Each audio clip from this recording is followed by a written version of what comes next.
This was nearly 2 weeks ago, but it's just been a combination of me being busy and just not feeling well. But I'll get to this right now. Just one example out of many.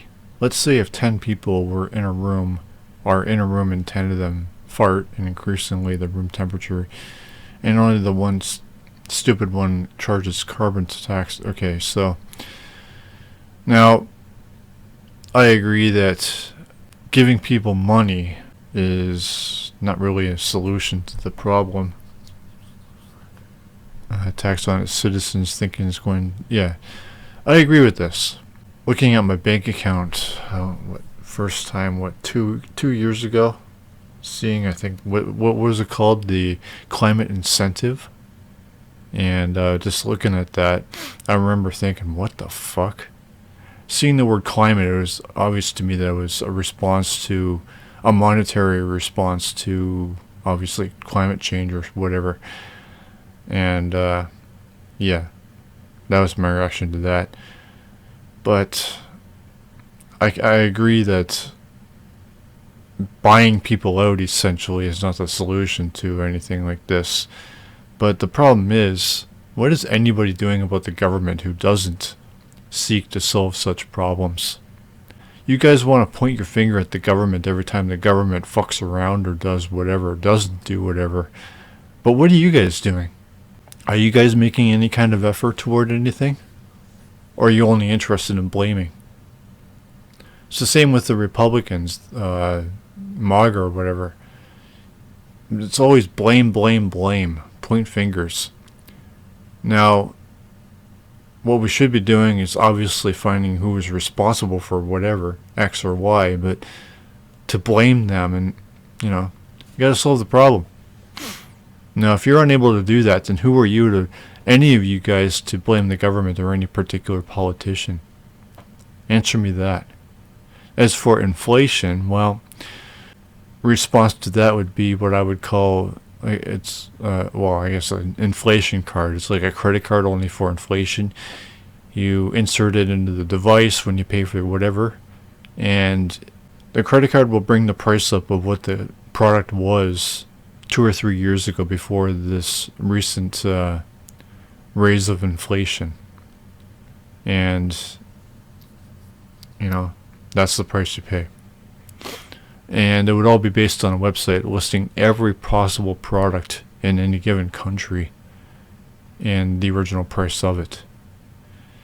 And anyone who refuses to comply with this would be held, obviously legally accountable for it. That would be a crime.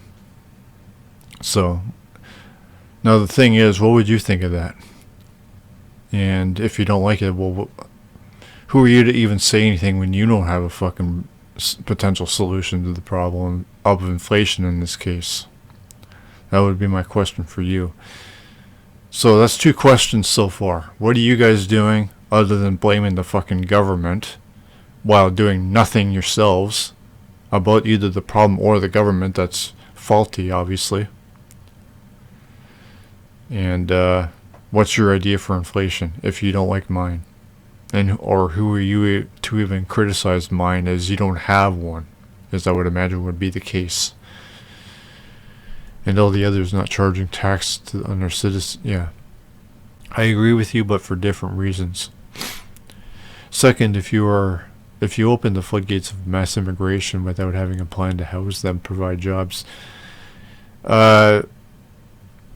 so what is the solution to illegal immigration or mass immigration? I hear a lot of complaining, especially from MAGA.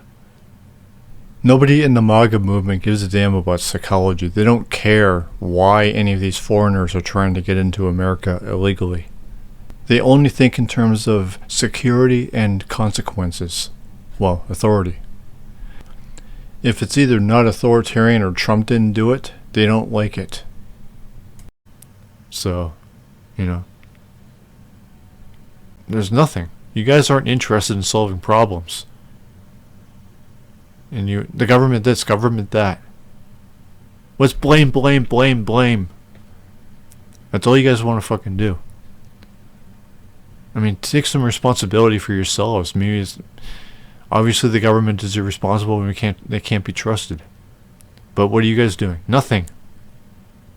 It's the same thing. A lot of people have been crediting, or actually just name dropping, George Carlin, Bill Hicks, Mark Twain, Bill Burr, all these names. But back when they were alive, some of them, and people would go to see them, and they would give off more of a lecture than a comedy routine. And what happens after that? The audience goes home and it's life as usual, just complaining and bickering and coming up with conspiracy theories. That's all that ever fucking happens.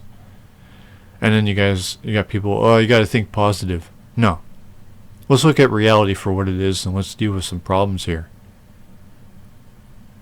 Third, instead of increasing bilateral trade with large countries, Trudeau is laughing. Okay. This I don't know anything about, but I'll try it anyway. Instead of increasing bilateral trade, Trudeau is a laughingstock in the international stage and has caused friction with those. You're not. I'd have to look into that. But the problem is, I've already written a book about Donald Trump's first 100 days, and that was just completely ignored. So I could sit here and look into this one in particular. But would you listen? Would you care? Would you click on my video? Probably not, right? Fourth, he is aligning himself with the WEF agenda and doesn't understand the plight and aspirations of everyday Canadians. Yeah, I'd have to look up WEF. Let's put it this way. If you say you will click on my video and listen to what I say in that video, I'll look into both of these and see and comment and provide commentary, questions, or whatever comes to mind of what I read, based on a Google search. How does that sound?